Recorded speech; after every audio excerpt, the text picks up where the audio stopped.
चलो surface tension continue करते हुए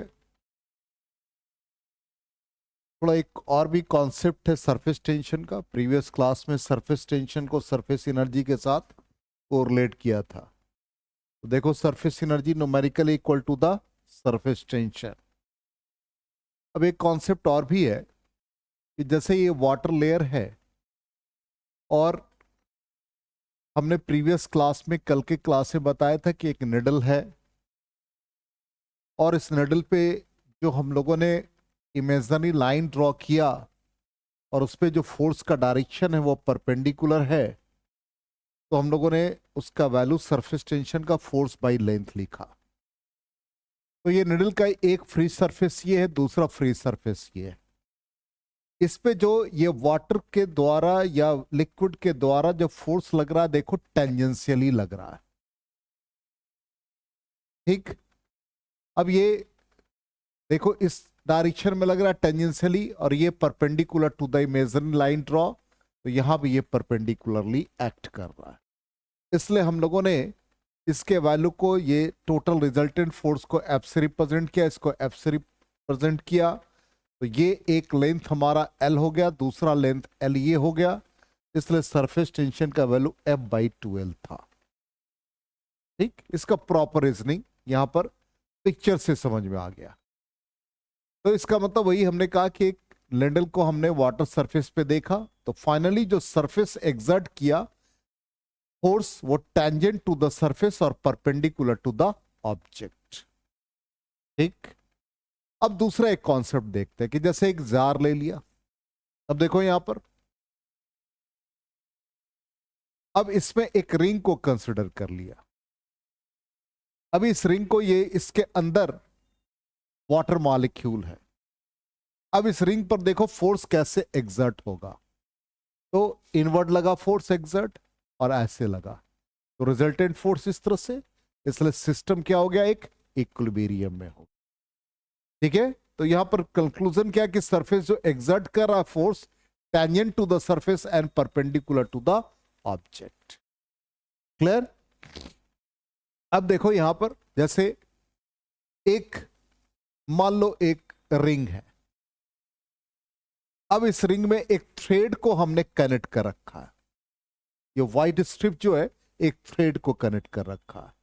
अब इसको हमने सोप सॉल्यूशन में डाल दिया, तो जैसे सोप सॉल्यूशन में डालेंगे तो यहां पर ये वाला सरफेस एक फोर्स एक्सर्ट करेगा, एक्सपैंड करेगा, इसी तरह से ये वाला भी एक्सपैंड करेगा और दोनों फाइनली एक्सपैंड करेगा, तो दोनों थ्रेड के ऊपर फोर्स लगाएगा, लेफ्ट वाला और फिर राइट वाला, तो थ्रेड क्या रहेगा, इक्विलिब्रियम में रहता है।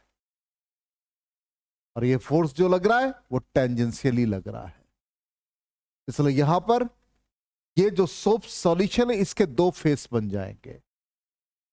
समझ में आ गया? क्लियर। ये समझाने का एक प्रयास था हमारा कि इस तरह से हम लोग समझ सकते हैं कि सोप बबल कैसे फोर्स एग्जर्ट कर रहा है, तो उसका एक एग्जाम्पल दिखाया, ठीक है, समझने के लिए। आ गया समझ में यहां तक? इसका पिक्चर लेना चाहो तो ले सकते हो।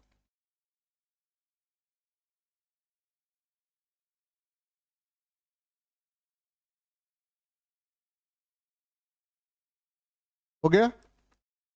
अब देखो कौन कौन सा फैक्टर सरफेस टेंशन को अफेक्ट करता है। सबसे पहला टेम्परेचर, बहुत इंपॉर्टेंट सेगमेंट है कि जैसे ही टेम्परेचर बढ़ाते हो तो सरफेस टेंशन डिक्रीज कर जाता है। एक एग्जांपल, जैसे मान लो कि बहुत दिन तक हम लोग विंटर सीजन में वो बॉडी पर ऑयल लगाते हैं, इनर पहनते हैं, उसको जब साफ करने जाते हैं तो इजीली साफ नहीं होता, डस्ट पार्टिकल, डर्ट पार्टिकल्स सारे उसके ऊपर, कहीं ऑयल लग गया तो वो मिनिमम सरफेस एरिया एक्वायर करके वो चिपक गया। तो उसके लिए हम लोग क्या करते हैं, इजी में या सिंपली वॉशिंग पाउडर डिसॉल्व कर देते हैं गर्म पानी में, तो टेम्परेचर बढ़ाने से सरफेस टेंशन डिक्रीज कर जाता है। तो इनिशियली मान लो कि temperature surface tension 0 degree Celsius पे है, और फिर एट एनी टेम्परेचर, तो उसका रिलेशन ये आता है surface tension at T degree Celsius equal to surface tension at 0 degree Celsius 1 minus alpha T. Alpha को कहते हैं टेम्परेचर कोफिशिएंट और टी कहलाता है डिफरेंस इन टेम्परेचर। रीजन कहता है कि जब हमने तो यही सीखा इस एक्सप्रेशन से कि टेम्परेचर बढ़ाओगे तो सरफेस टेंशन डिक्रीज कर जाएगा। क्लियर? रीजन क्या है? सिंपली कि इनिशियली इसका जो मैथमेटिकल एक्सप्रेशन आ रहा है वो क्या शो कर रहा है कि जो सरफेस टेंशन 0 डिग्री सेल्सियस पे है और ये 1 माइनस अल्फा टी टेम्परेचर बढ़ाते जाओगे तो क्या होगा, ये फैक्टर घटता जाएगा, तो finally surface tension at T degree Celsius decrease कर जाएगा। क्लियर? ठीक, इसका मतलब एट पर्टिकुलर टेम्परेचर या क्रिटिकल टेम्परेचर जो इंटरमॉलिक्यूलर फोर्स है लिक्विड और गैसेस का वो इक्वल हो जाता है और उस कंडीशन में एक्सपैंड करता है विदाउट एनी रेस्ट्रिक्शन। तो जब स्मॉल टेम्परेचर डिफरेंस होता है तो सरफेस टेंशन टेम्परेचर के साथ लीनियरली इस तरह का रिलेशन देता है। तो कंक्लूजन ये निकला कि जब भी आप टेम्परेचर को इंक्रीज करोगे तो उस कंडीशन में क्या होगा, वो डस्ट पार्टिकल या उस डर्ट पार्टिकल्स के साथ या जो भी पोर्शन ग्रीस ऑयल का या ऑयली सरफेस का है वहां जाकर के उसको पेनिट्रेट करेगा और उसके बीच जो सरफेस टेंशन जो एक्ट कर रहा है उसके फोर्स को मिनिमाइज करेगा टेम्परेचर बढ़ाने से और फाइनली सरफेस टेंशन डिक्रीज करने से फोर्स का वैल्यू रिड्यूस कर गया और वो इजिली वॉश हो जाएगा। दूसरा इम्प्योरिटी, यही रीजन है देखो कि जितने हम लोग गर्म विंटर सीजन वगैरह में हॉट सूप को यदि पीते हो तो हमको कोल्ड सूप के रिस्पेक्ट में ज्यादा टेस्टी लगता है। क्यों? रीजन क्या? कि जब टेम्परेचर बढ़ जाता है, टेम्परेचर बढ़ा तो सरफेस टेंशन डिक्रीज कर गया। इसका मतलब क्या कि जो भी डिफरेंट मॉलिक्यूल्स डिसॉल्व हुए उसमें वो कंप्लीटली डिसॉल्व नहीं होता है, तो उसका एक फ्लेवर, उसका टेस्ट आ जाता है। और जब उसको कूल कर देते हो तो कंप्लीटली डिसॉल्व हो जाता है। डिसॉल्व होने से वो एक अलग तरह का मिक्सचर फॉर्म करता है जो हमारे लिए मतलब टेस्टी नहीं होता। ठीक, अब इसी तरह से विंटर सीजन में जैसे मान लो कि आप घर में कोई मशीनरी या एक एग्जाम्पल घर में बहुत लोगों ने लगा रखा है, सपोज जनरेटर वगैरह लगा रखा है, तो जनरेटर में प्रॉपर यदि आप उसकी वायरिंग नहीं करो या सिंपल उसको यूज नहीं कर रहे हो तो कभी कभी जाम हो जाता है। बाइक भी बहुत दिनों तक आप यूज नहीं कर रहे हो विंटर सीजन में, या सिंपली कार को भी स्टार्ट होने में टाइम लगता है। क्या रीजन है? एक तो बैटरी डाउन, चलो वो वही बात है, लेकिन इनिशियली वो प्रॉपर जब बाइक को भी आप स्टार्ट करते हो विंटर सीजन में तो एक्सलेट नहीं होता जल्दी, थोड़ा टाइम लगता है। रीजन वही है कि जो ऑयल है वो ग्रीसी ऑयल जो भी है वो क्या होता है, टेम्परेचर घटने से सरफेस टेंशन उसका इंक्रीज कर जाता है, तो जो मशीनरी पार्ट उसके साथ वो एक तरह से large force of attraction create करता है और टेम्परेचर जैसे ही बढ़ा देते हो उसका सरफेस टेंशन डिक्रीज कर जाता है, वो इजिली एक्सपांड हो जाता है, इंजन स्टार्ट हो जाता है, स्मूथली रन करता है। दूसरा एग्जाम्पल, जब हम इम्प्योरिटीज को ऐड करते हैं, ठीक, तो इम्प्योरिटीज मान लो कि किसी में आपने डिसॉल्व कर लिया, तो उस कंडीशन में देखिए ध्यान से, जितने भी इम्प्योरिटीज प्रेजेंट है लिक्विड सरफेस पे या डिसॉल्व हो गए वो सरफेस टेंशन को अफेक्ट करता है। अब अफेक्ट करता क्या, कितना कॉन्टेमिनेशन कैसे, मतलब कितना आपने उसके अंदर में इम्प्योरिटी को ऐड किया। मान लो कि सिंपली हम फिनॉल को ऐड कर रहे हैं वाटर में, अब वाटर का लेयर या वाटर 1 लीटर है, फिनॉल 2 लीटर डाल रहे हैं, वो प्रोपोर्शन सही नहीं है ना।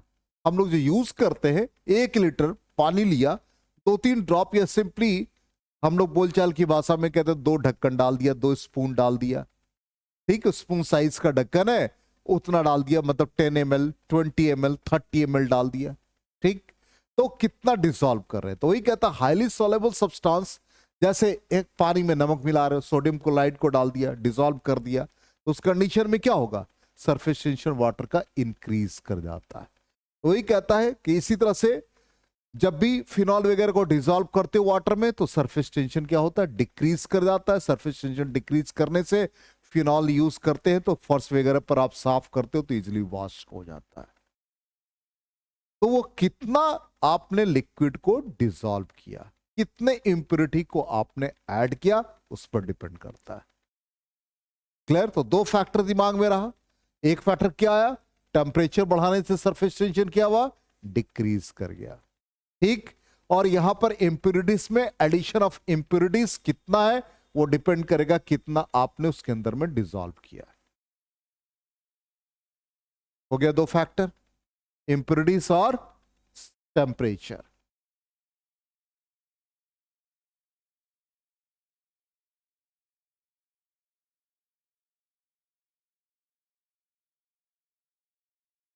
चलिए अब आगे नेक्स्ट है, कहता है कि work done in blowing a liquid drop और सोप बबल। जैसे सिंपली मान लो कि एक लिक्विड ड्रॉप है तो कितना अमाउंट ऑफ वर्क होता है। तो कहता है कि जब आप लिक्विड ड्रॉप को ब्लोइंग, कहने का मतलब आप एक्सपैंड कर रहे हो, छोटे छोटे मान लो वाटर ड्रॉपलेट्स है, उसको बड़ा ड्रॉपलेट्स बना दिया, बिगर ड्रॉपलेट्स फॉर्म किया, या बिगर ड्रॉप को स्मॉल ड्रॉप में स्प्लिट कर दिया। तो ऐसे सब जब प्रॉब्लम आते हैं तो किस तरह से हम लोग अमाउंट ऑफ वर्क को निकालते हैं।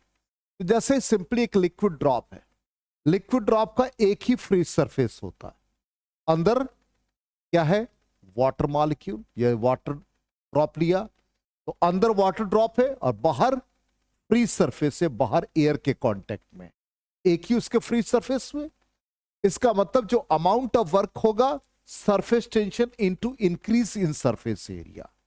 तो कितना सरफेस एरिया इंक्रीज हुआ, इनिशियली मान लो कि ये आपका वाटर ड्रॉपलेट्स है, अब ये अंदर वाटर मॉलिक्यूल है।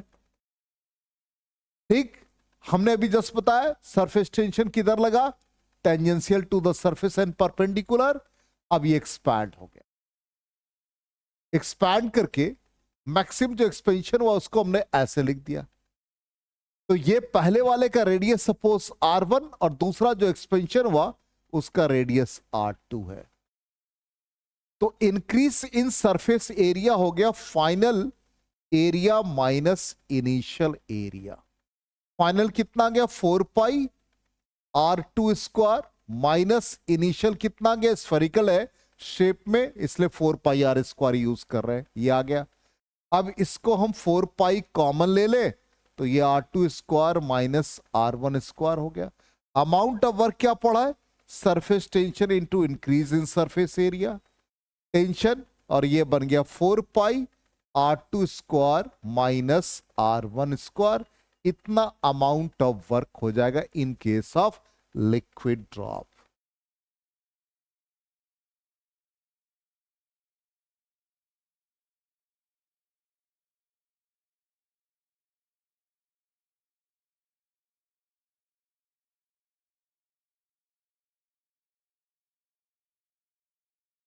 हो गया?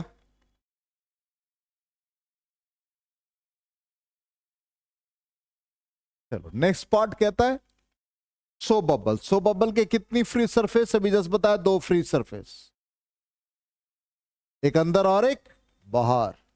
ठीक है, इसलिए सो बबल जब एक्सपांड होता फट जाता तो अंदर कुछ नहीं मिलता है, तो सो बबल के अंदर भी एयर और बाहर भी एयर। ठीक, इसके दो फ्री सरफेस, इसलिए क्या होगा, ट्वाइस 2 इंटू 4 पाई, तो 8 पाई R2 square minus R1 square हो जाएगा। सिंपली 2 से मल्टीप्लाई कर देना। ठीक, अब जैसे यही अपने एग्जांपल दिया कि splitting of bigger drop, bigger drop को स्प्लिट कर रहे हैं।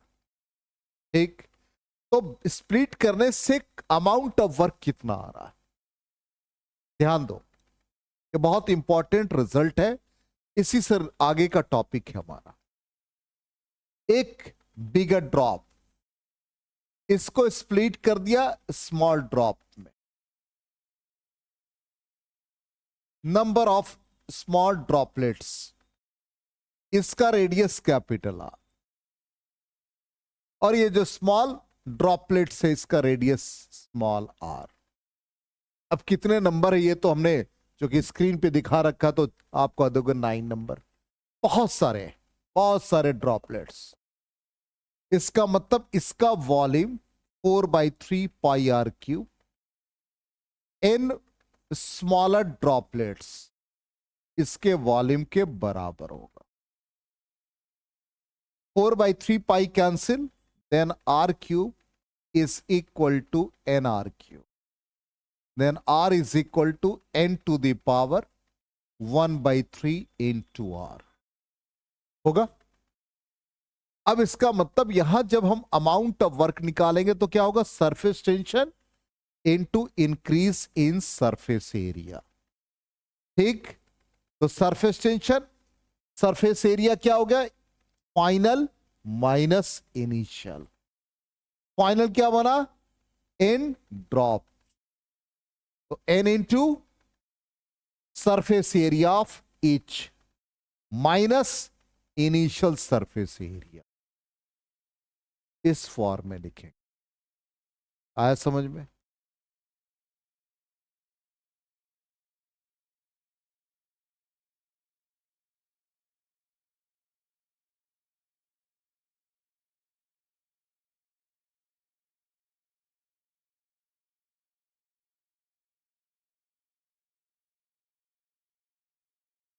हो गया?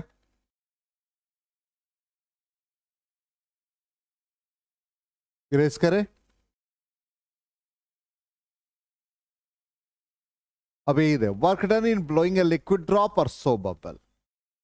तो सिंपली अभी जो एग्जांपल दिया, अब उसी को कितने तरीके से लिख सकते हैं। एक बिगर ड्रॉप, इसको स्मॉल एंड ड्रॉप में कन्वर्ट किया, अभी रिलेशन पढ़ा।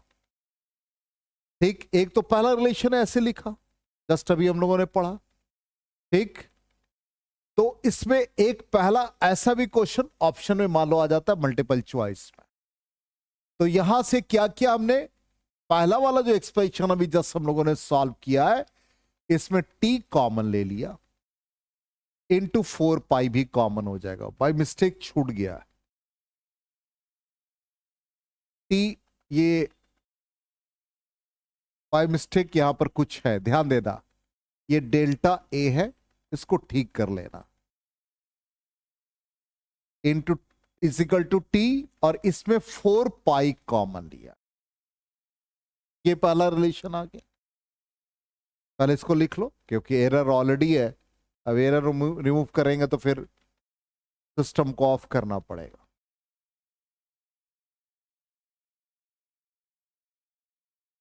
ठीक, पहला कंडीशन ये आ गया। दूसरा कंडीशन, सेकेंड कंडीशन में क्या आया देखो, इस वाले पार्ट से हमने, यहां भी फिर वैसे ही मिस्टेक हो गया, टी कॉमन होना चाहिए था, टी 4 पाई ये सब कॉमन होना चाहिए था, फिर वो मिस्टेक है। चलिए कोई बात नहीं, उसको हम ठीक कर देना। अब यहां से आ जाओ, यहां टी इंटू ये पूरा रिलेशन है n 4 pi are square 4 pi are square, इसमें से 4 पाई आर स्क्वायर कॉमन ले लिया। ठीक, इस वाले से हमने लिखा E amount of work is equal to T, इसमें से 4 पाई आर स्क्वायर को कॉमन ले लिया। क्या बचेगा, ये एन 4 पाई कॉमन हो गया ऑलरेडी, तो क्या बचा जल्दी बताओ, एन आर स्क्वायर बचा, डिवाइडेड बाय क्या बचेगा, आर स्क्वायर कॉमन है तो आर स्क्वायर ये डिवाइड हो गया, माइनस इसमें 1 बचा। ठीक, और हमने आपको बताया था भी 10 रिलेशन निकाला कि 4/3 pi are cube is equal to n times of 4/3 pi are cube. यही था। इससे हम लोगों का रिलेशन क्या बना, r is equal to n to the power 1/3 r। अब इस पर पावर 2 ले लो तो n का पावर 2/3 और r का पावर 2, तो t into 4 pi are square हो गया, एन आर स्क्वायर का वैल्यू डाल दो, n to the power 2/3 r square -1, r square cancel, surface tension into ये मल्टीप्लीकेशन का साइन, 4 पाई आर स्क्वायर हो गया, एन का पावर 1 - 2/3 क्या आएगा, 1/3 -1। ये रिजल्ट आ गया, देखो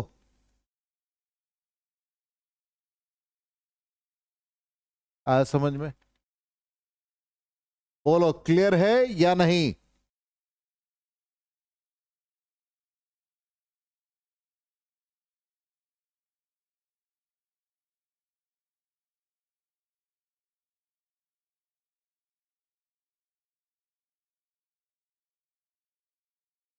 अब एक और रिलेशन हम लोग यूज कर सकते, थर्ड, मतलब सिंपली हम लोग कितने फॉर्म में इसको निकाल सकते हैं वो चीज हम लोग पढ़ रहे हैं। इस वाले पार्ट में देखो, ये वाला पार्ट क्या कह रहा है, थर्ड वाला रिलेशन वहीं से स्टार्ट किया, थर्ड वाले पार्ट पे आ जाओ। अमाउंट ऑफ वर्क टी यहीं से स्टार्ट किया, इस वाले पार्ट में जो हमने लिखा n 4 pi are square -4 pi are square, यही है। अब इसमें हमने एन का वैल्यू पुट कर दिया, तो एन का वैल्यू क्या है देखो, r is equal to n to the power 1/3 into r, otherwise r cube is equal to n r cube. अब एन का वैल्यू सब्स्टिट्यूट करो, तो r cube divided by r cube into 4 pi are square -4 pi are square होगा। इसका ये r square इसके r cube वाले एक से कैंसिल हुआ तो आर बचा। अब ये टी 4 पाई आर क्यूब -4 पाई, कहीं मिस्टेक है क्या, चेक करो। नहीं टी इंटू, ठीक है कोई बात नहीं, 4 pi are cube by R -4 pi are square, यही ना? कहां डिफरेंस का मल्टीप्लीकेशन है, इसके साथ तो मल्टीप्लाई है 4 पाई स्क्वायर, कहां डिफरेंस कर रहा है, कहां डिफरेंस में है, कैसे डिफरेंस में है? अरे ये ए बी -b स्क्वायर है, तो ये डिफरेंस वाला तो अलग क्वांटिटी है, ठीक है यहां तक। अब इसमें से 4 पाई आर क्यूब कॉमन ले लो, क्या बचा 1/r, इसमें क्या बचा 4 पाई कैंसिल 1/r, यही रिजल्ट है देखो।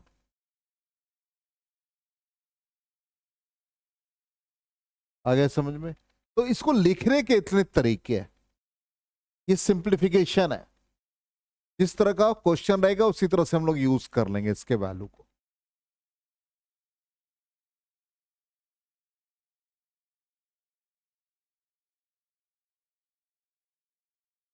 हो गया? अब नेक्स्ट पार्ट देखते हैं। नेक्स्ट पार्ट कहता है कि जब हम स्मॉल एन ड्रॉप्स को, बिल्कुल इसका रिवर्स प्रोसेस, बहुत सारे स्मॉल एन ड्रॉप से इसको एक बिगर ड्रॉप में फॉर्म कर दिया, तो जब बिग ड्रॉप में फॉर्म करेंगे तो उस कंडीशन में सरफेस एरिया उसका डिक्रीज कर जाएगा, इसलिए हम लोग उस कंडीशन में इनिशियल माइनस फाइनल लिखेंगे। तो क्या लिखेंगे, initial surface energy minus final surface energy, इसलिए इसी फॉर्म में रहेगा। जितना भी रिजल्ट हम लोगों ने पढ़ा है उसी फॉर्म में रहेगा। यहां भी बाई मिस्टेक लिखा गया, उसको भी वही लिखेंगे। और सेकेंड अमाउंट ऑफ वर्क जैसे यहां लिखा है वही वैल्यू आएगा, थर्ड अमाउंट ऑफ वर्क भी सेम वैल्यू आएगा। इसलिए इस कंडीशन में जितना अमाउंट ऑफ वर्क हम लोगों ने निकाला, पहले कंडीशन का, सेकेंड कंडीशन का, थर्ड कंडीशन का इक्वल आएगा। पहले वाले के लिए हमने इसको रिमूव कर दिया है, ये डेल्टा ए होगा, बता दिया था। इसमें 4 पाई कॉमन ले लेंगे, वो बाकी सब ठीक है।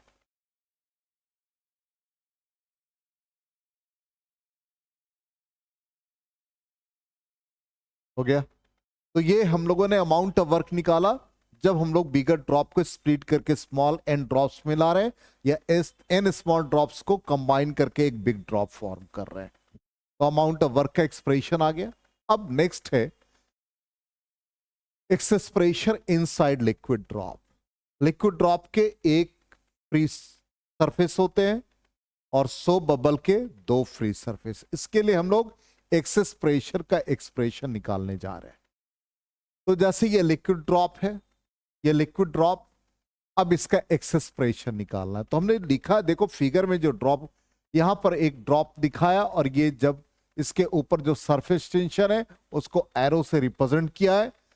तो यहां पर जो एक्सेस प्रेशर कहने का मतलब यह है कि जो इनसाइड प्रेशर है और आउटसाइड प्रेशर है उसके बीच का जो डिफरेंस है उसी को हम लोग एक्सेस प्रेशर कहते हैं। तो इनसाइड जो प्रेशर एग्जर्ट हो रहा है उसको इस पी से रिप्रेजेंट किया, और आउटसाइड जो प्रेशर है उसको पी नॉट, इसका मतलब पी माइनस पी नॉट का एक्सप्रेशन निकालेंगे और वो लिक्विड ड्रॉप के लिए 2T/R आएगा। ये एक्सप्रेशन हम लोग डेराइव करेंगे। तो यहां पर इनिशियली मान लो यही लिक्विड ड्रॉप है जिसका रेडियस R है। अब एक अमाउंट ऑफ वर्क हुआ, जब सरफेस टेंशन एक्ट किया, फोर्स एक्ट किया, तो एक स्मॉल डिस्प्लेसमेंट हुआ। स्मॉल डिस्प्लेसमेंट होने के कारण से यह ड्रॉप एक्सपैंड हुआ। अब एक्सपैंड होने के बाद इसका रेडियस इंक्रीज कर गया। रेडियस इंक्रीज किया, मान लो इनिशियल R था और ये इंक्रीज करके R plus small increment delta R, या इस तरह से डेल्टा R लिखो या इस तरह से भी लिखते हैं डेल्टा R, दोनों तरीके से हम लोग यूज कर सकते हैं। इसका मतलब जो इंक्रीज इन रेडियस है वो ये पार्ट है, इंक्रीज इन रेडियस ये पार्ट है, डेल्टा R लिखो या इस तरह से डेल्टा R लिखो। अब यहां से हम लोग सबसे पहले amount of work surface tension into increase in surface area. ठीक, अब हम लोगों को प्रेशर फाइंड करना है। ठीक, तो सरफेस टेंशन और सरफेस एनर्जी दोनों न्यूमेरिकली इक्वल। ठीक, तो इसलिए हम लोगों ने यहां पर लिखा, या इसको आप लोग ऐसे भी यूज कर सकते हैं, एक रिलेशन जो हम लोगों को प्रेशर फाइंड करना है। तो प्रेशर फाइंड करने के लिए अमाउंट ऑफ वर्क का रिलेशन ये निकाला, और इसको एक इजी प्रोसेस से कर ले, ज्यादा कॉम्प्लिकेटेड ना करें। अमाउंट ऑफ वर्क हम लोग लिखते फोर्स इनटू स्मॉल डिस्प्लेसमेंट।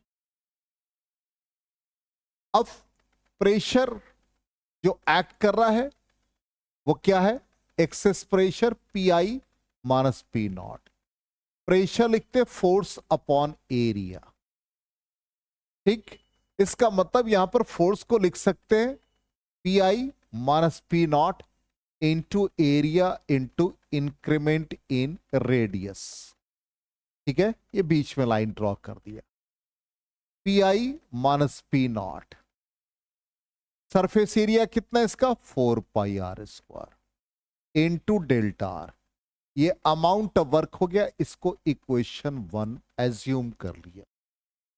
ठीक, दूसरा अमाउंट ऑफ वर्क है surface tension into increase in surface area, ये पढ़ा।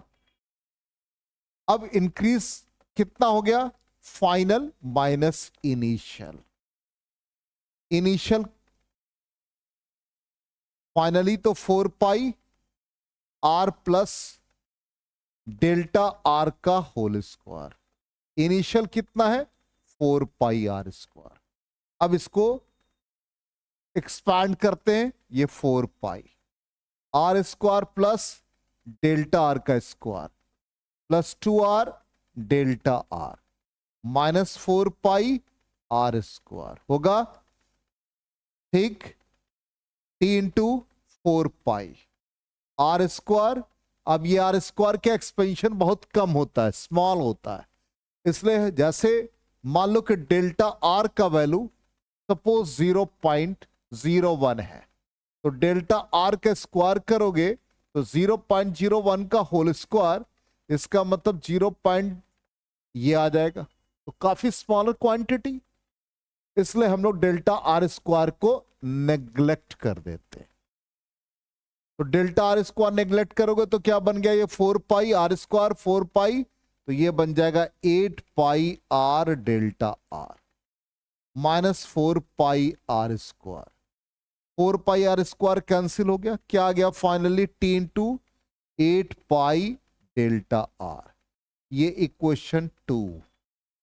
इक्वेशन 1 और 2 दोनों का अमाउंट ऑफ वर्क का एक्सप्रेशन लेफ्ट हैंड साइड में इक्वल है, तो आरएचएस को हम लोग इक्वल कर दें, तो पी आई minus P naught, RHS first का 4 पाई आर स्क्वायर हो गया into delta r is equal to, right hand side में देखो क्या है, T into 8 pi are delta r होगा, डेल्टा आर कैंसिल हो गया, तो P I minus P naught is equal to, देखो यहां से ये पाई कैंसिल हो गया, आर का एक पार कैंसिल हो गया और ये 4 बन गया, तो इसका मतलब ये बच गया 2t डिवाइड बाई आर। यही एक्सप्रेशन यहां सॉल्व करना था। आया समझ में? दोनों कंडीशन में अमाउंट ऑफ वर्क निकाल लेंगे।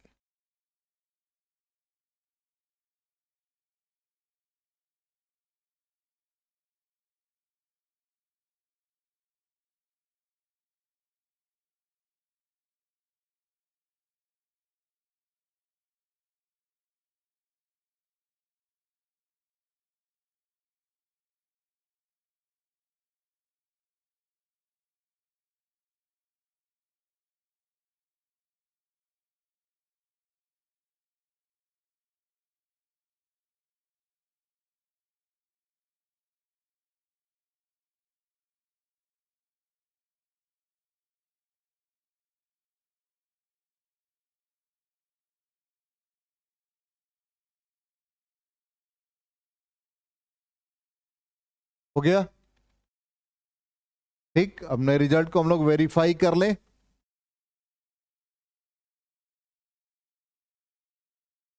इधर 2t/r यही प्रूफ करना है, तो अमाउंट ऑफ वर्क पहले निकाल लिया और दोनों इक्वेशन को फाइनली सॉल्व करके 2t/r, ठीक। अब नेक्स्ट कहता है access pressure inside so bubble और बबल इन एयर। यही है सो बबल, इसके कितने फ्री सरफेस, तो ठीक। एक्सेस प्रेशर क्या आ जाएगा 4t/r। वैसे ही आप फिगर ड्रॉ करो और बनाओ, देखो क्या आता है रिजल्ट, जल्दी बताओ।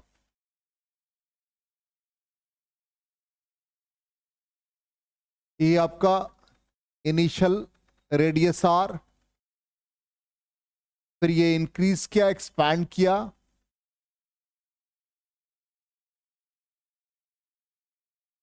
क्या आ गया radius R plus delta R, या डेल्टा आर जैसे लिखा। पहला स्टेप क्या था हम लोगों का, amount of work force into small displacement, तो एफ इंटू डेल्टा आर। इसको क्या लिखा था, पी आई minus P naught into initial surface area delta R. P आई माइनस पी नॉट कितना surface area 4 pi are square into delta R. ये amount of work हो गया equation 1।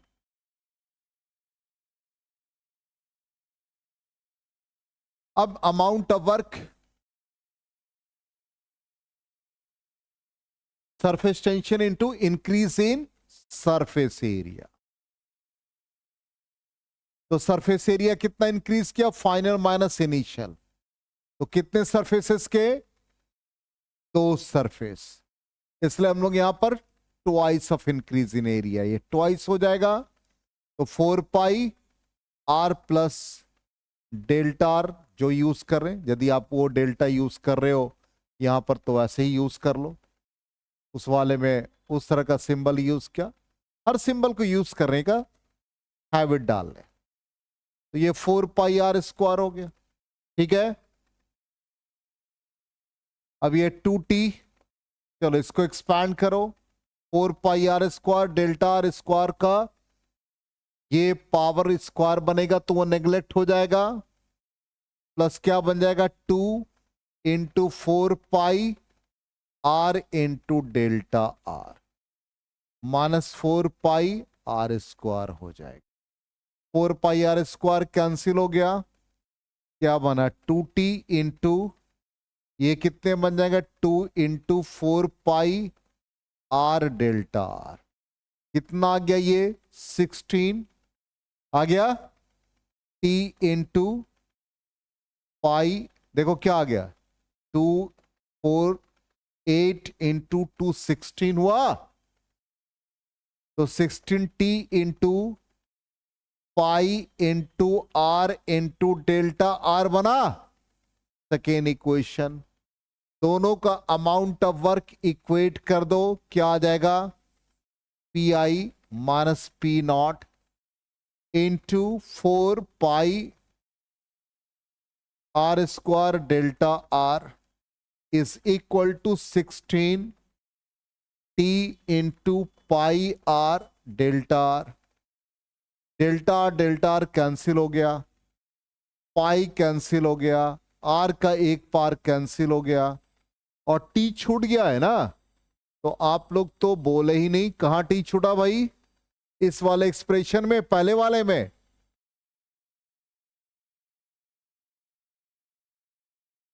अच्छा सॉरी, ठीक है टी तो आया, ठीक है। चलो अब ये 4 कितना आ गया, P I minus P naught is equal to, यहां क्या बचा 4t और यहां आर, ये एक पावर बच गया, तो फाइनली क्या आ गया P I minus P naught is equal to 4t by r. Excess pressure inside liquid drop, ठीक, एयर बबल और सो बबल, इसका एक्सप्रेशन फाइनली हम लोगों ने फाइंड कर लिया, ठीक है। आंसर को हम लोग वेरीफाई भी कर लें, तो ये 4t बाई आर के फॉर्म में होगा।